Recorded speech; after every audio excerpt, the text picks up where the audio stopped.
You're listening to a Very Spatial podcast, episode 728, December 17th, 2023. Hello and welcome to a Very Spatial podcast. I'm Jesse. I'm Sue. I'm Barb. And this is Frank. And this week we're going to be talking about anniversaries of this GPS stuff. But first, of course, we have some newses, such as the European Union has finally passed the Artificial Intelligence Act recently. What was it, 2-3 days ago from when we're talking. And we haven't had our artificial intelligence conversation yet, but it is something that we'll do eventually. And this is one of those things that's going to have a significant impact in the future of AI.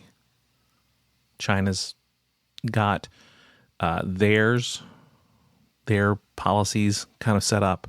Now EU has theirs set up. And so most of the tech companies are either doing work in China or in Europe.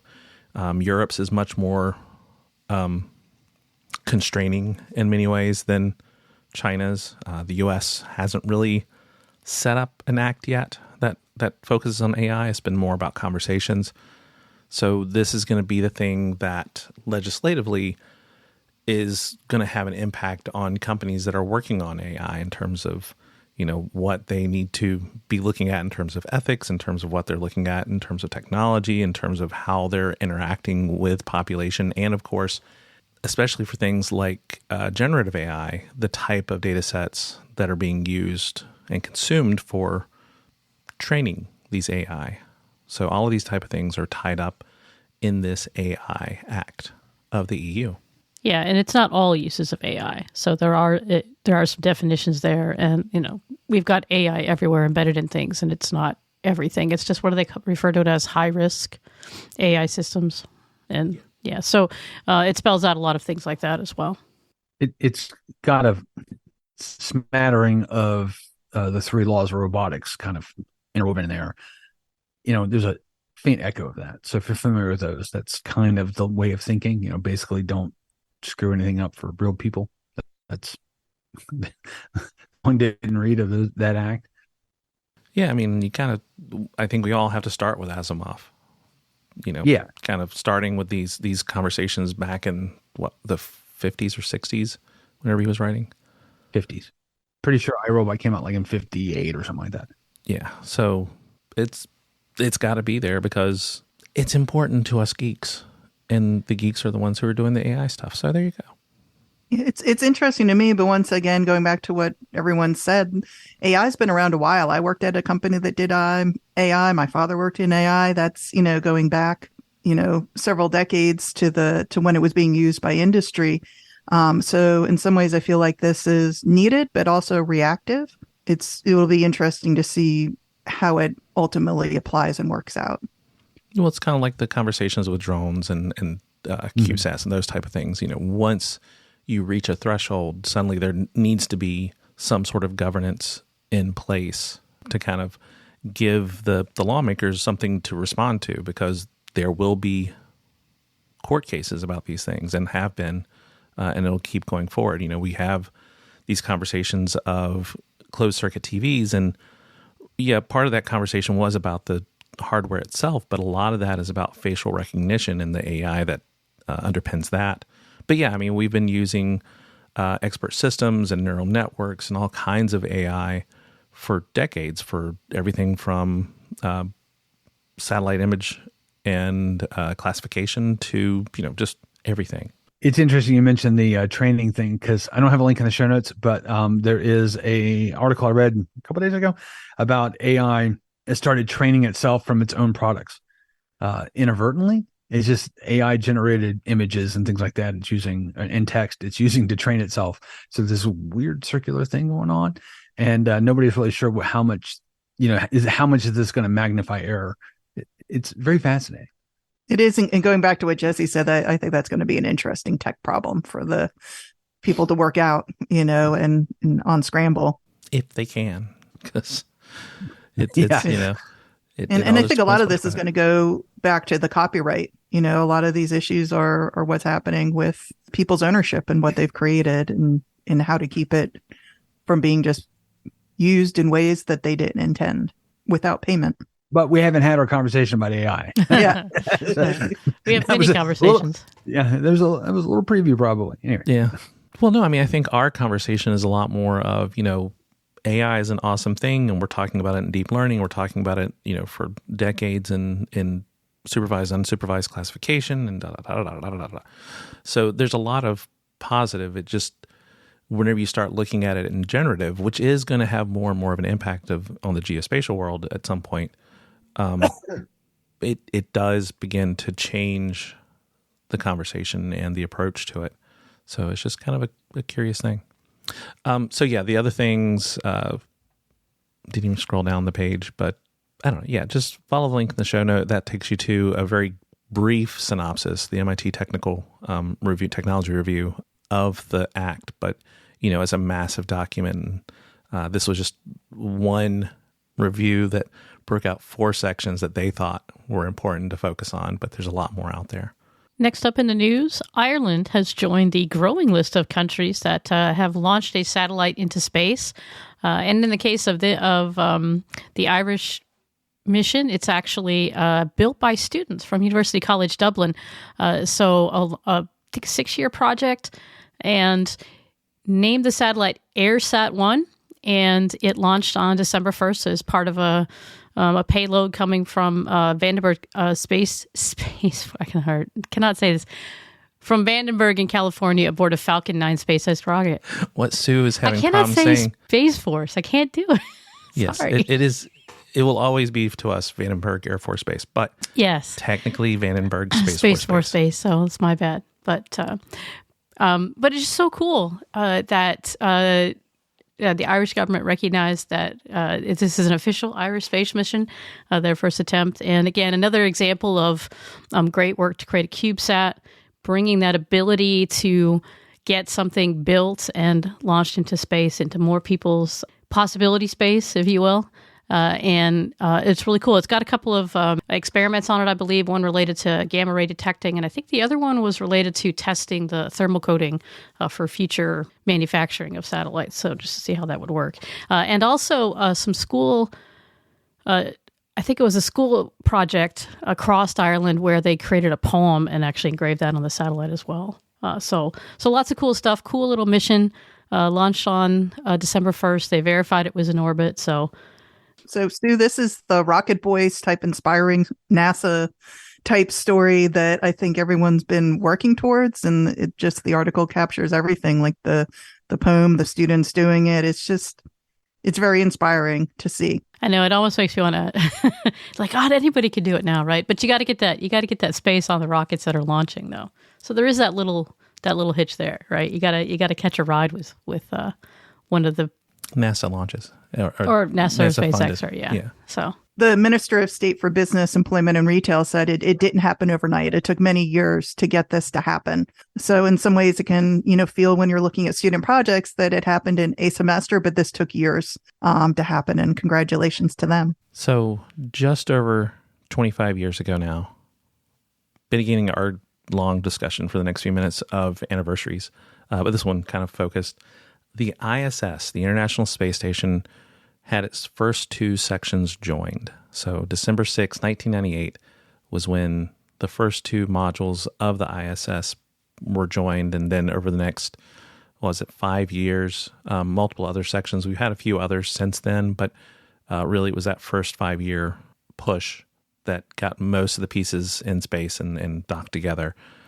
And, it's been running strong. There is now an end of life planned for it, and we're not sure exactly what's going to happen after the end of life for the ISS, but it's just kind of a nice moment to take to look back and say, well, this is something that has been around for 25 years. And, like most of our satellite systems that we talk about, it probably wasn't intended to live that long. It started in the era of the shuttles. There we go. That's the word I was looking for. Yes. The era of the shuttles. And of course lived long past that. And, it's this combination of multiple partners, some of those being less involved currently because of international political issues, but it does still still Yeah, going.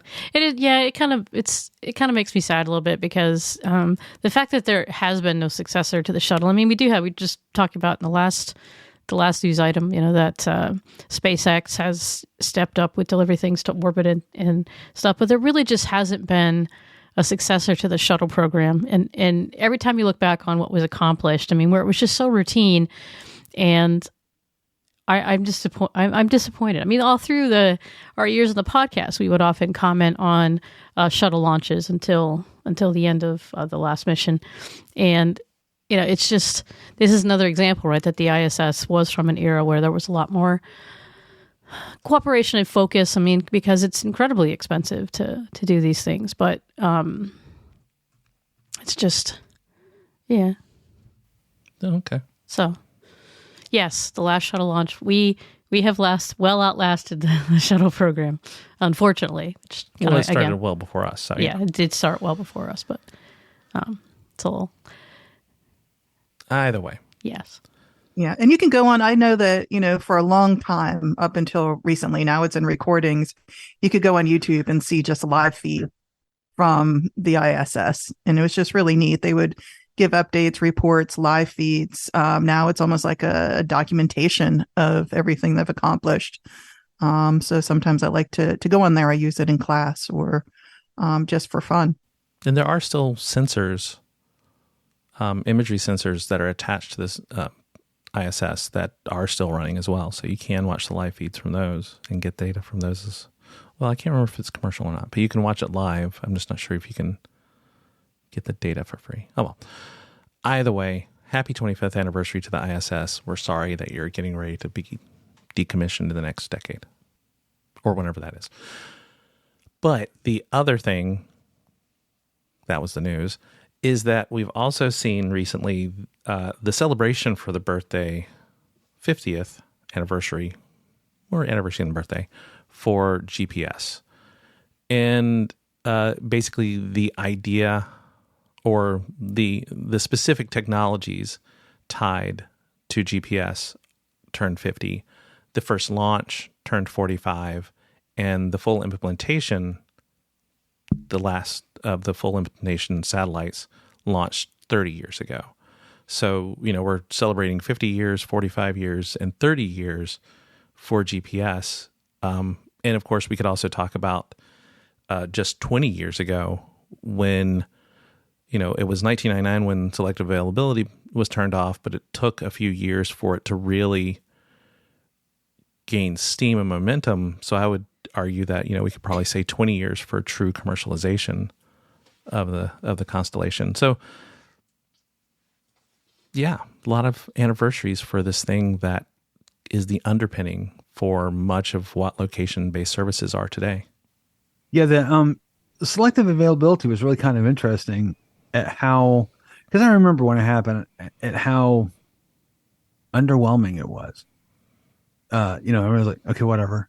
And then the slow realization, oh, wait, that means we could, but that could mean we could, it's been arguably the most revolutionary aspect. In my opinion, I think it may be one of the most revolutionary aspects of cellular phones, or smartphones, I should say more accurately. The smartphone movement without location-based services would have just not been as widespread and as powerful, I think. So, I mean, that was a huge, huge event that we all kind of forget. Well, we don't, but a lot of people forget happened. Well, I think most people, I mean, we've talked about it on the podcast a number of times, but most people don't realize the evolution, right? Because at the time that happened, the types of hardware that were available, especially to the consumer, were pretty small group that could even take advantage of something like that. But because it didn't make sense, right? If it's something that you have to have a corrector for, and I think there was Trimble's Pathfinder. I mean, there were a couple things, but it was largely something that you couldn't take advantage of. But once selective availability was turned off, then now, hey, we can get the signal, and it really did spur that growth in GPS devices for cars and even handhelds and all of that. And then when we got our smartphones, then it just seemed like a logical piece to add into it. And so whenever we look at these changes, it really starts with the decision to put this in place. And, it does have a very specific basis, and it still is overseen for that purpose. So in the United States, Global Positioning System is a product of the military. It is a DoD project and a process that maintains, I believe it is now Space Force who oversees GPS. We can talk about the fact that because of this, Russia moved forward with theirs with GLONASS. It's the reason why Galileo, which is nearing completion, has such a strong commercial focus, and even to some extent BeiDou too, or however we have decided to pronounce it too. However, yeah.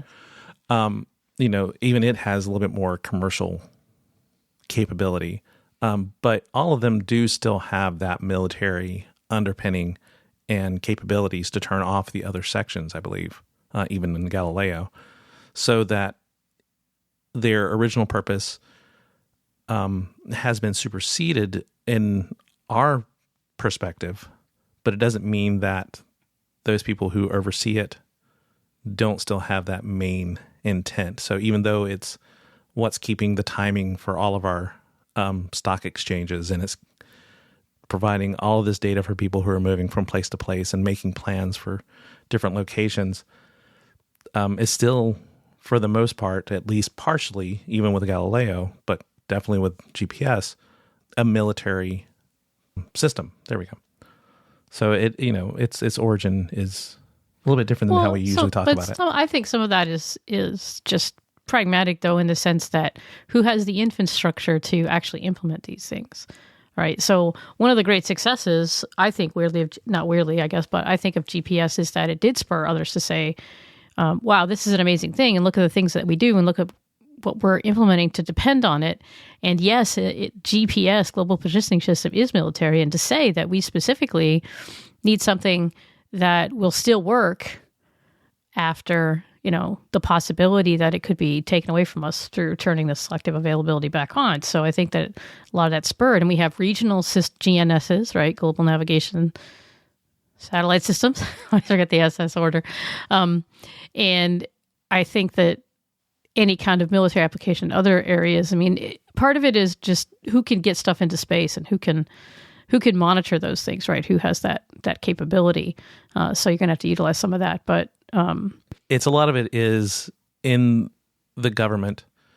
If something is yours, you don't let it go because you'll lose funding for it. So I completely get why it's still there. But there is that history that was more of what I was talking about, where it kind of started. Well, but I think that some other systems, right, are in direct reaction to not having their own control, right? Yeah. So, yeah. Well, also the history, particularly in the Cold War, because let's remember all of this comes about because of the Cold War. That 50 years ago, we're in not the height of it. That's not entirely accurate, but it is after a kind of a tense period. The Cuban Missile Crisis had been a decade earlier. There's in the middle of the Vietnam War is going on, or it just ended or about to end. I can't remember the exact timing of when this happens, but essentially it's relatively easy for the U.S. military to go to Congress and go, we want to spend a boatload of money to shoot things into space so we can see where everything's at simultaneously. And Congress goes, oh, okay, makes sense. And that's what they did. So it really, given the history of the United States, would have been very challenging for it to come out of any other entity within the U.S. governmental side. We just talked about how we're lamenting the fact that there has been no replacement for a shuttle system, and the fact that, we didn't lament it, but we can also talk about how we haven't gone back to the moon, and, all these sort of things is because NASA, as big as it was at that time, the late 60s, early 70s, it just was people were losing interest, and it just didn't get the funding necessarily to do something like a GNS. Whereas the military could go, yeah, we're going to do it. And everyone, yeah, sure, we'll pay for that. That makes complete sense within the geopolitical world that we live in today. And then, like Jesse says, that continues for 50 years because once you got it, you don't let it go. That's just how government works and government funding works. So in the United States, I imagine it's true in other countries too, but I know for a fact in the United States. So that continues to happen. I do have questions about the selective, being able to turn off selective availability. Functionally, absolutely, the government can go, nope, shut that off. There's nothing anyone can do about it.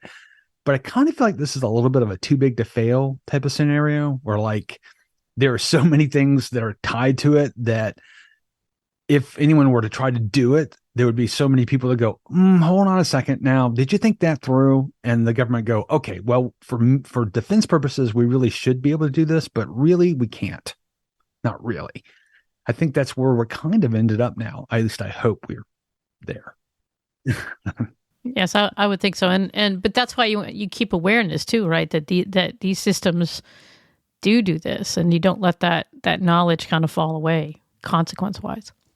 Yeah, and suited that to that awareness, I think it's really interesting that you still see cartoons and things like that where people, just in the public, they mention GPS. So a lot of times when you have something, you'll have a brand, but in this case, people tend to know what GPS is, at least enough to joke about it, and to have it be so much a part of their lives now.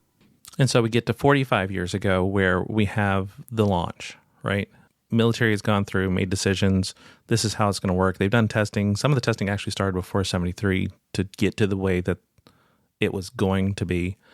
But we have the first launch of Block 1, and now we're up to Block 3, and it has subletters. And I don't remember if we're in subletters in Block 3 or if we're still at the base Block 3, but it started with Block 1 and immediately jumped to Block 2, and then there were lots of successors in terms of capabilities and approaches as we were building out past that first 10. So Block 1 was the first 10, and then Block 2 accounted for most of the last, the 30 years after that, and we're just now getting into some of the first Block 3 satellites, I believe.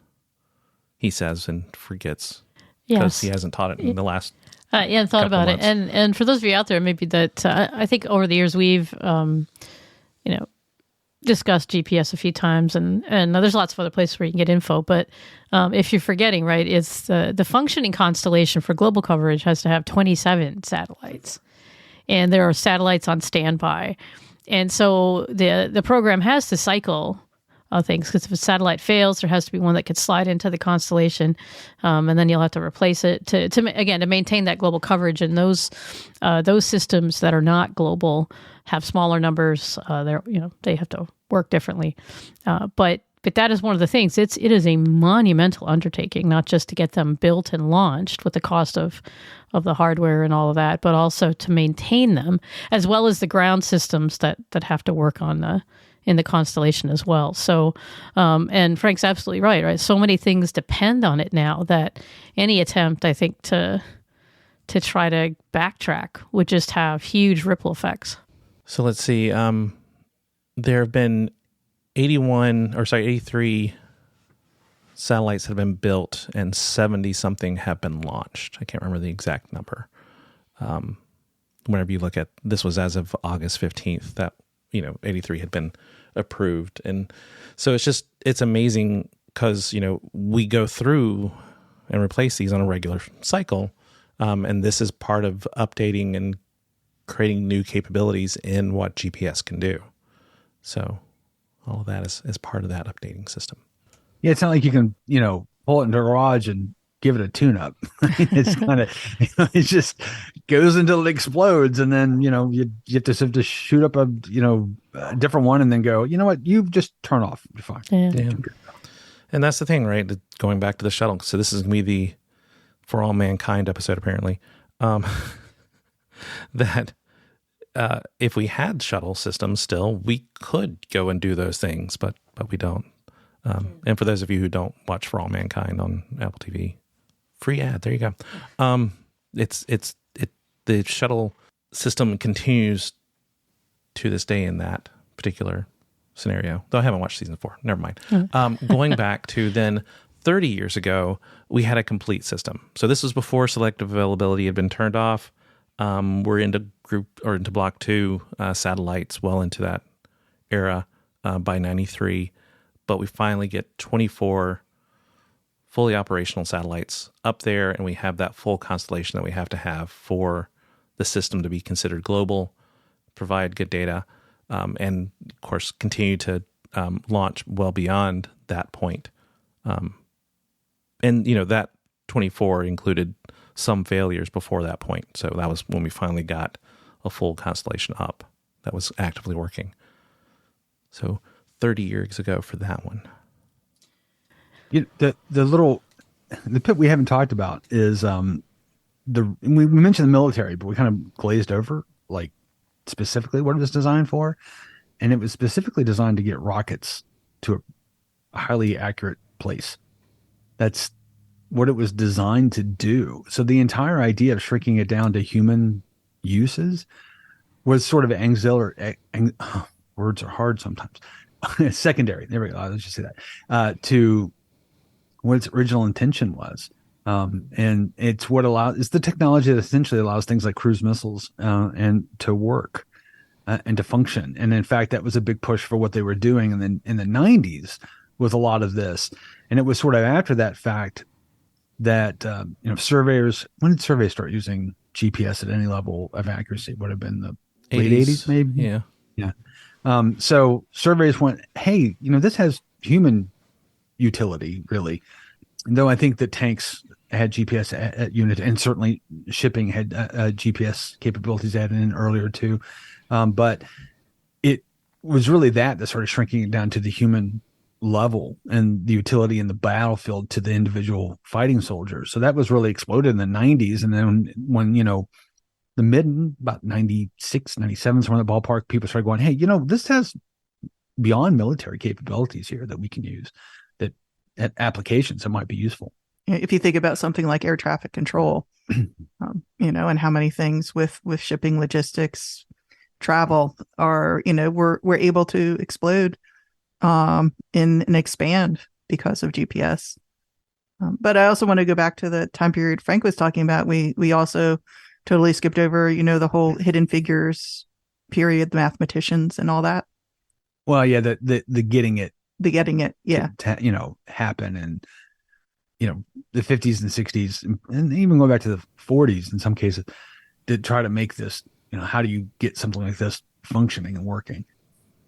Yeah, I mean, we can point to, and I am terrible with names, as anybody who listens to the podcast probably knows. So I can't remember the doctor who was one of the people who was featured in the movie and the book, who was integral in basically the mathematics of the globe. So, our chunky little rock that we live on, and the fact that it's not a sphere. So understanding the math of the planet itself allows for GPS to work. And so, that plays a huge role in it as well. So it's just amazing that the constellations, like Sue said, that they work, that they're there, that they're functioning, that they're mostly stable and mostly maintained. And just the logic behind it. I still remember, so a number of years ago when we were all in graduate school, and we did a program where it's called a Research Experience for Undergraduates. And we had 2 students with us. And the thing that we built was in the GIS software, you could customize it and use some code in the early days. So it was called Arc Objects for those of you Esri old timers out there. Yeah. Flashbacks. Yeah, fun fact. So it was back then. But the thing that we built as part of just giving them experience with customizing was a little GPS reading extension, and just for them to see that how this works is really straightforward. It's just this stream of information that comes down, and you can actually build a receiver that can. This is after everything has moved to the commercial and consumer side, and they were just amazed to have this little thing. It was just a little extension. It was actually on a PC. It wasn't even on a mobile device, but that really hit home that this is something that it's just got such broad applications. But to see it working, right? That was a cool moment in just understanding the whole thing. Well, we're gonna push Sue back a little bit and ask her to talk about her experience with pluggers. That's true, and that wasn't my my first experience with GPS. So, as a civilian contractor, I had worked on a military installation doing cultural resources inventorying and management, and so we did have some experience in working with partners on the base, and got to use the early GPS receivers. They were called pluggers. I think Rockwell made them. But it was interesting, right? Because they had the translation in them. So for those who are familiar, before selective availability was turned off and things went on, like you could get accurate position, but you had to know how to translate it. So it was, what do they call it? Dithering? I forget. Basically, it was selective availability is an error specifically entered into the GPS stream. So if you had the equations, then you could decode it in real time, whereas otherwise you had to do it once you were out of the field. So, and we had a civilian device that could do that with a separate set of software, but the military ones did it in the device. And so that is how we were able to actually do archaeology surveys with very accurate GPS locations pretty early on. So, and that's one of the ways that we can turn selective availability back on, like on literally in a push a button, is because one, those equations aren't static. They actually are dependent upon a randomness, and the degree of randomness, the thing they use for that randomness isn't static. So they can go, well, we're going to use this thing over here now, and you don't know that. So even if you had the equation, they wouldn't necessarily be able to decode it because they didn't know the variable that's going wonky constantly to be able to get any degree of accuracy. And so then we got to the late 90s and we turned it off thanks to an executive order. And that's all. That's the only thing that's keeping us from having selective availability is an executive order. So that's always terrifying as well. And I think Frank's earlier observation that just the explosion of location-based technologies. Yeah, that doesn't make me any more comfortable about it. No, it shouldn't make you comfortable. I mean, back when Egypt tried to turn off the internet. Yes, the whole. How long did that last? Like less than a day? And like 2 or 3 days. Yeah. Well, no, I think that they began turning things back on after that first day. But in any event, I mean, those types of things, it seemed like we can make a geopolitical decision. So much has been built on top of these, and it goes back to the debates we've had throughout the podcast, right, over whether these things are infrastructure. Or are they commercial, like corporate, so they can be controlled by proprietary, means? All these types of things are part of that debate in the world that we live in. So, part of me would like to see. I don't know if you remember, there used to be a documentary called "A World Without People," where they talked to scientists and other people to say how quickly would the world revert to things happening. It was surprising how quickly dams would get clogged up with mollusks and stuff that you didn't realize they were constantly cleaning to keep them out. A world without GPS, because we think, we survived without GPS for so long, but now we're so dependent on it. I think people might be surprised at everything it impacts if you went through a day without GPS, a week without GPS.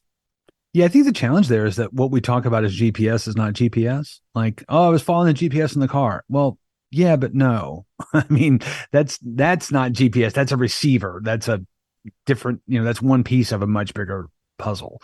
You're following the software that was talking to the receiver and giving you information. Yeah, and on top of that, we mentioned this a lot in the podcast, and it's the thing that most lay people don't realize is that GPS is not like a laser triangulation device. It's the world's best clock, right? It's a stopwatch that is stupidly accurate, and that's what it does.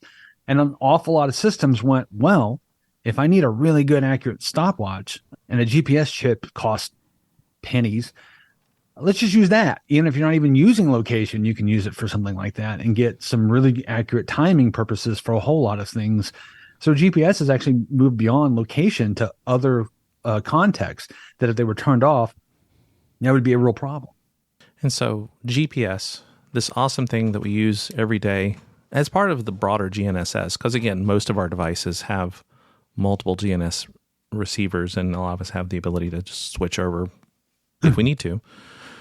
It's hit an age from its conception to its first launch to its completion. It's just kind of an interesting thing to look back at this last 50, 45, and 30 years. it's now got lower back problems and probably takes a blood pressure pill. Like the rest of us. Yes, Yeah. I have to say, but every time we're going to be doing more of these, right? Because what are we approaching? What's our next anniversary? 18? 18, 19? We don't even know. But I was talking to somebody about the podcast. This got relevant to this as I was looking at over stuff. I was talking to somebody the other day about the podcast, and I said how long we've been doing it, and they said, "Wait a minute, do they even have podcasts then?" And this is someone of a younger generation, and I said yes, but we were one of the early ones, and that we've hung on. But I just think of all of the things that have come along after us, or are having these big anniversaries, or have sadly ended during our run on the podcast. And so it's just kind of, as we do more of these anniversaries and we see things coming up and we look at the numbers, right? And then you think back, right? So we were talking about 50 years ago. 50 years ago is 1973. It's just like, what? Because in our minds, right, 50 years ago is like the 1950s or whatever. And it's not. It's the 1970s. That's just an aside, but when I go teach my class, and I've changed the digital Earth to call it the modern geospatial approaches, something like that. But it starts in the late 90s, and I think for a lot of people that aren't young, when I start teaching the class and we go over timelines, that does give them that shock, Sue. That what, Yeah. Yeah, they don't care. They're just like, you're old. It's old. Yeah. Who cares? Well, maybe, but it's just still, it's like, just sometimes you just have to sit down after you think about that. It's like, oh, and it does make your back hurt. But I think it's roughly the same age. It's a little younger than Earth Day, for example, right? Earth Day is like 51 or 52 years old now. Mm-hmm. Yeah, as is Landsat. I was saying Landsats of that era. It's was designed using computing technology that is, I mean, your average audio interface for recording a podcast is smarter than what that thing was designed from. Yet they still need people that know it. They're still searching for people now. It's critical, and they're not around. But on the upside, we're putting up new satellites, so they're a little bit smarter. And we should also mention the core stations too, right? I mean, because that's an important part of how GPS works as well as it does. And there's core stations all over the country, and they're getting, all over the planet. They're getting, more robust, more accurate, smaller, and they can go all sorts of places. I mean, it's only a matter of time before you can just stick a core station on your roof for $20 and free shipping. I mean, it's just amazing what you can do. And those things are very important to the entire functionality of GPS. It's not just satellites up there. It's these known locations on the planets that we can figure out, oh, I see where you're at. I see exactly where you're at. And they're getting more and more accurate. We used to say, your cell phone, basically stick your arms out in either direction, and it's about accurate to that. Well, it's actually, you don't even need, for most people, unless you're really short, with short arms, you don't even need to stick your arms out that far to get to that. And, there is a question of I hear it's got centimeter or sub-centimeter accuracy. Do I really care? It's like, it's a centimeter. I mean, I'm good. For my purposes, it's fine. It's fine. Yeah. But yeah, I mean, we didn't get into the RTK systems, which, it used to be a standalone product that you had to have on site, and you still can. But if you're in places like the U.S., there are entire networks that states maintain that you can just tie into their RTK system as long as you're close enough to it and get real-time corrections. It's just insane. So yeah, it gets you down to the centimeter level a lot of times without having to have extra hardware on you.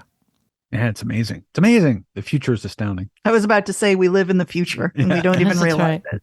But on to the Events Corner, as always. If you'd like to find out more about these events and others, well, you should check out the links in the show notes. February 11th to the 13th in Denver, you can go to GeoWeek 2024. The RGS-IBG 2024 is going to be 27th to the 30th of August in Dublin, in co-location with the Geographical Society of Ireland, GSI, I believe that's correct, and the IGU. Yes, in the International Geographical Union. All three will be there in Dublin at that point in time. And Dublin is lovely. And GIS Pro 2024 will be taking place October 7th through 10th in Portland, Maine. Which is the slept on Portland. It's a great Portland. You should check out Portland, Maine, and it's a wonderful conference. So you should go to that. Of course, if you'd like us to add your event to the podcast, send us an email to podcast@veryspatial.com. If you'd like to reach us individually, I can be reached at sue@veryspatial.com. I can be reached at barb@veryspatial.com. You can reach me at frank@veryspatial.com, and I'm still on all the social medias except for the one that I don't like, at NoJoePark. Is that the former Twitter? It's Twitter. It's no former Twitter. I refuse to refer to it by another name. Okay. I'm available at Kinda Spatial on some places. So, head over to veryspatial.com/contact if you want to see our old ones. Eventually, they'll be updated by the new year or around the new year, probably. As always, we're the folks from VerySpatial. Thanks for listening. And we'll see you in a couple weeks. Or next week, since we're already a week behind. We don't know. Yeah. Soonish.